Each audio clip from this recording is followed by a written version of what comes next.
Hi, folks. Today we're going to be going over theme. This is one of those literary terms that I think sometimes is a little confusing. And maybe sometimes it might get a little confusing because it's one of those terms that I think is kind of deceptively simple.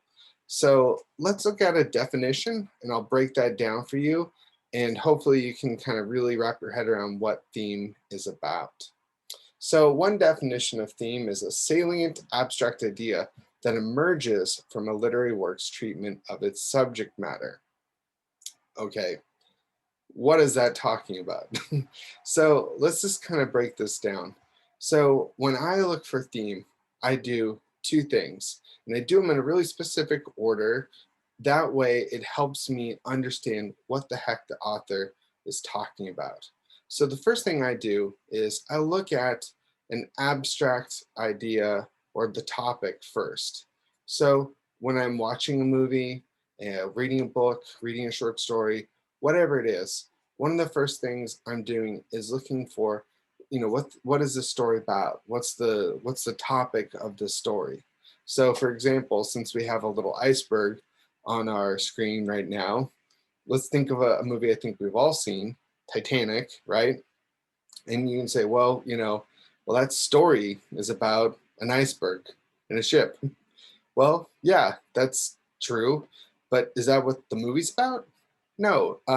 So I think you can say really the topic of this film is love, right?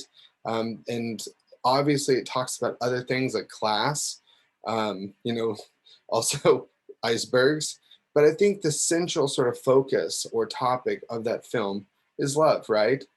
And so that's the first step I do is try to identify the topic, that this person, this author is talking about. And then from there, I go to the next step, which is, well, what is the author trying to say about that topic?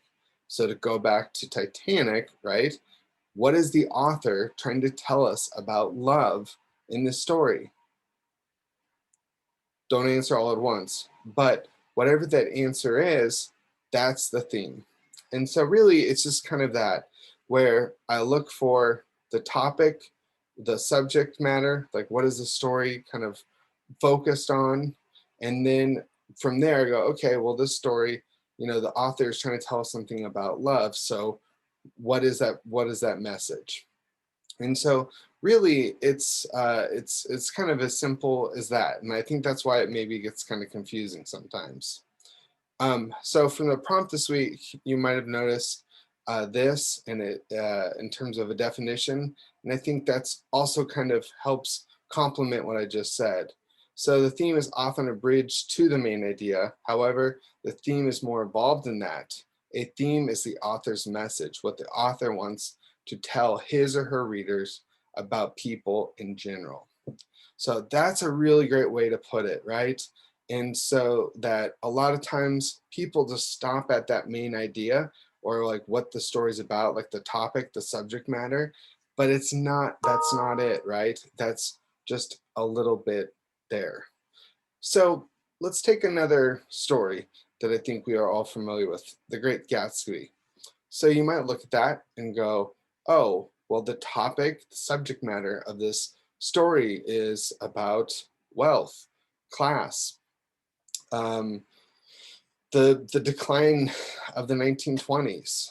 And so whatever one you kind of pick, you got to kind of pick one of those, right? Because a story might have multiple kind of things it's talking about, right? Like even the film Titanic. But when we're looking for a theme, we want to kind of focus on what is the central idea that the author is trying to convey. And so in order to do that, you got to kind of focus on, one kind of one subject there, right? You can't, unless you find a way to kind of weave them together, like for example, in The Great Gatsby, you know, I think there's worlds where, Fitzgerald is maybe telling us something about, the elite in the 1920s and class and the American dream and kind of wrapping all that up into kind of one message, right? But at the end of the day, it's a message. So if you take anything away from this week about theme, just remember it's the author's message about whatever subject they are discussing. Okay, so when you're looking for children's literature this week, you know, try to pick a book that has a very clear focus. And as a father of two, I've read many children's books, so I can give you a bunch to suggestions if you need them. But what I've noticed, especially modern children's books, most especially, they'll always have a subject, a very clear subject, and then a clear message, right? And so, one of the reasons why I think it's so great to start with children's literature this week is that I think kind of one of the fundamental functions of children's literature is to teach, whether that's a moral, like a sort of a like a big picture kind of ethics type thing, or just like, hey, you know, it's dark outside, go to sleep, listen to your parents, right? Um, so that they're always instructive, and so that I think for the most part you're going to find a very strong theme in the work that you're looking at, because the intention of this genre is to instruct, and since the theme is a message that the author is trying to convey, which often could be an instruction, I think the two go well, very well together. I would try to avoid books like Goodnight Moon, like that are kind of a little bit more abstract like that. I think it's going to be really hard to find a theme that emerges from them. You know, the same thing for a lot of like Dr. Seuss. Depends on like kind of what version of Dr. Seuss you're reading, right? Like, you know, some of like the Cat in the Hat books, I would say definitely have themes, whereas ones where we're just kind of counting and looking at shapes and animals, maybe not so much. So I think your kind of sweet spot for children's literature would probably like the 3, 4 to 8 range in terms of looking for books with a message.